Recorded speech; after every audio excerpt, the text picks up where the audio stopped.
Konflik yang melibatkan Israel dan Palestina sampai saat ini belum menemukan titik terang untuk bisa segera berdamai. Terbaru beredar sebuah rekaman di media sosial Telegram pada Selasa, 29 Oktober 2024 yang memperlihatkan aksi balas dendam oleh pasukan Hamas terhadap pasukan pertahanan Israel. Tepatnya di wilayah Jabalia, pejuang Hamas melakukan pemantauan terhadap pergerakan tentara Israel. Tak butuh waktu lama, tank Merkava Mk4 IDF muncul ke permukaan. Pengoperasiannya terdeteksi oleh orang-orang Hamas.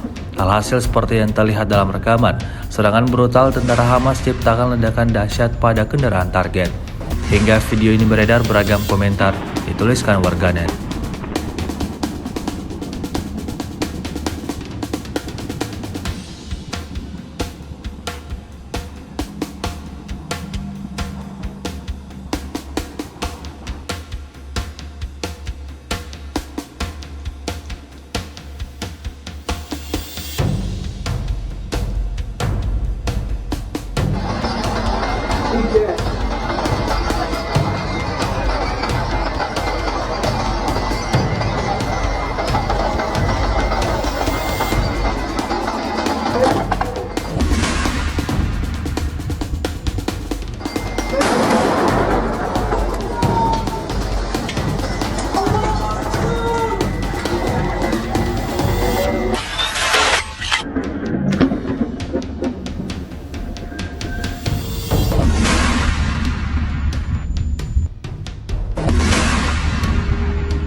Download Tribun X sekarang, menghadirkan lokal menjadi Indonesia.